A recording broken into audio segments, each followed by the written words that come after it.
Keshav Reddy. Feel the difference.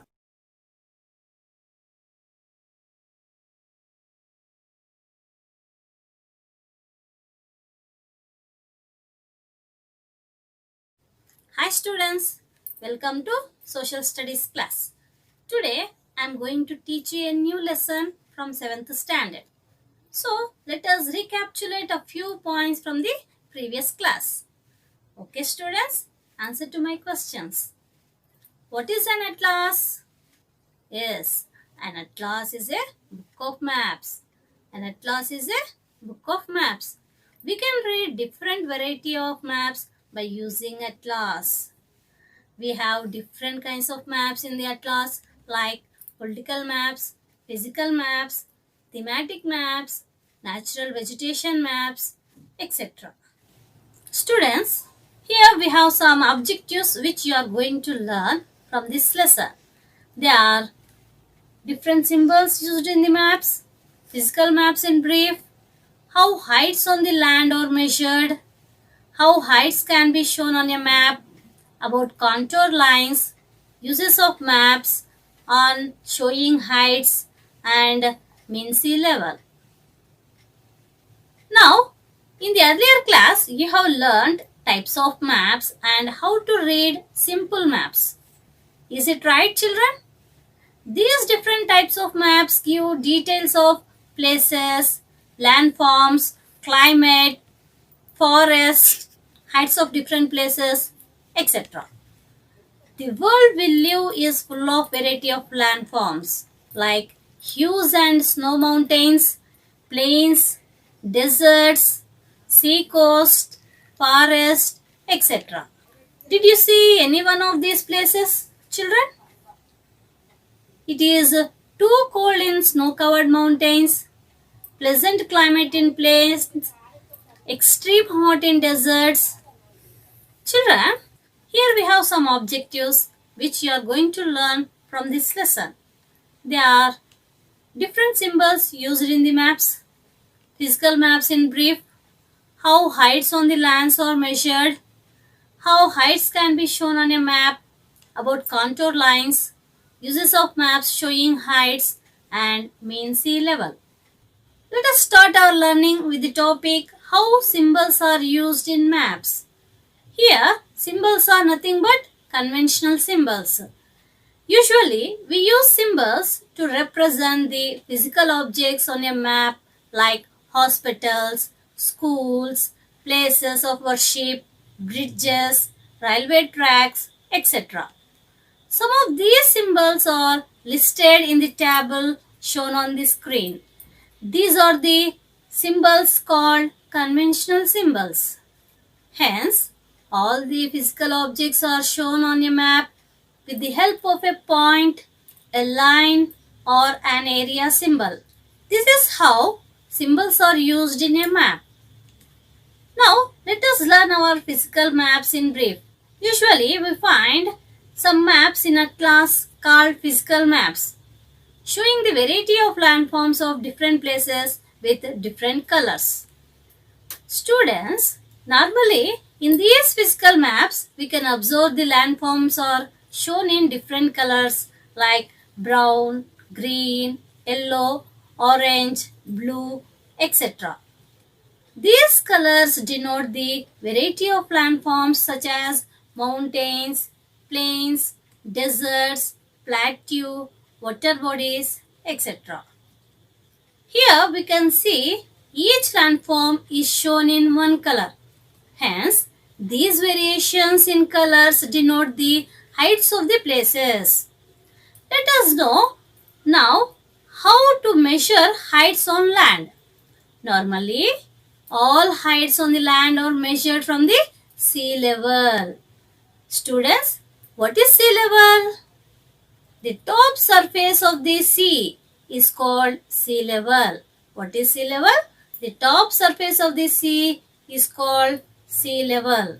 All over the world, as the seas are connected to one another, the sea level, that is, the top surface of the sea is taken as roughly the same.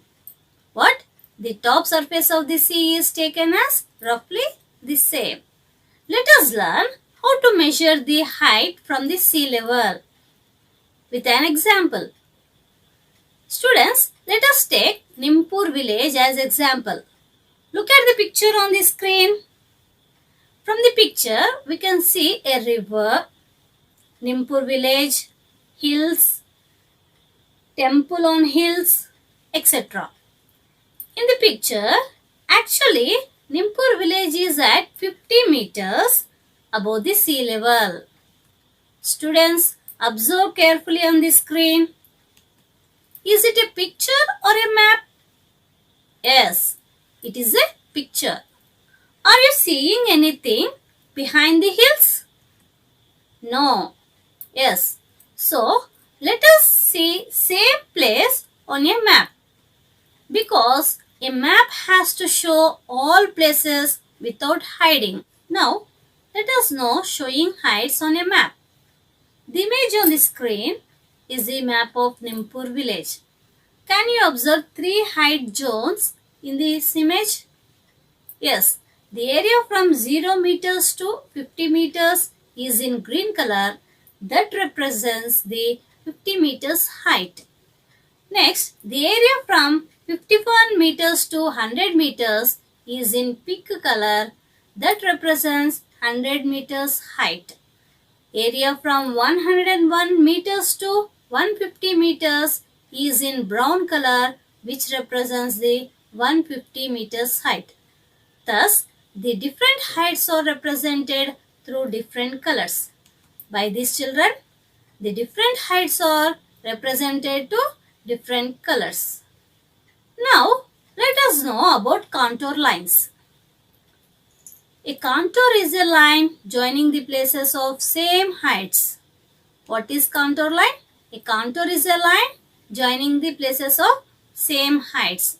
Let us learn about contour lines with an example. Look at the picture on the screen. There are 3 persons, person A, person B and person C standing at different heights. Person A is at below sea level. Person B is at 0 contour line at sea level and person C is at 50 meters above the sea level. Here, the shape of the contour lines is irregular as they depend upon the landform. Okay students? Actually, contour lines cannot cut one another. They won't intersect each other. Based on the type of landform, the distance between 2 contour lines is determined. When the contour lines look close together, the contour lines indicate steep slope.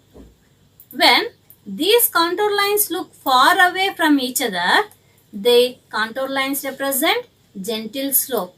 Okay students, when the contour lines look close together, they indicate steep slope.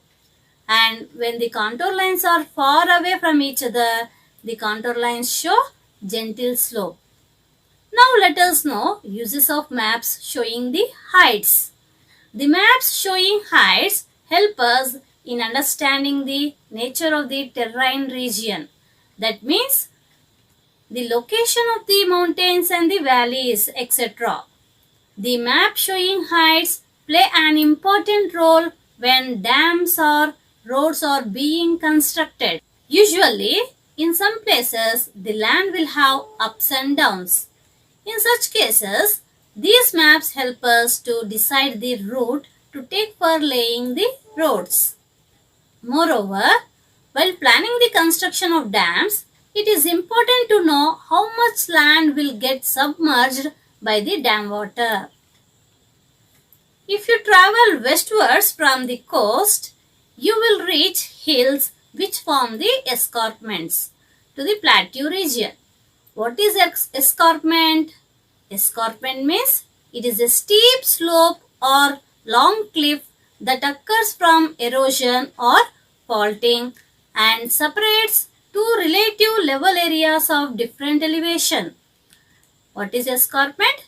Escarpment means it is a steep slope or long cliff that occurs from erosion or faulting and separates two relative level areas of different elevations. Plateau is a high plain or a tableland, usually consisting of relatively flat terrain region. Now let us learn mean sea level. Students, what is mean sea level? Or what are tides?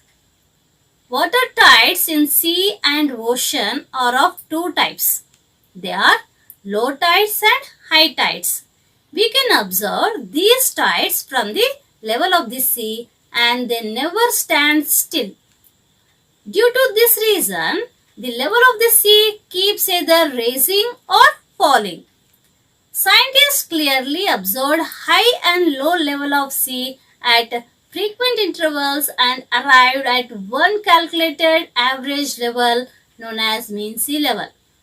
So children, by this, scientists clearly gave conclusion by the high and low level of sea at frequent intervals and arrived at one calculated average level.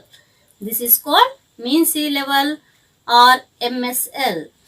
Yes children, by this lesson you have learned different symbols used in the maps, physical maps in brief, how heights can be shown on a map, about contour lines, uses of maps showing heights and mean sea level.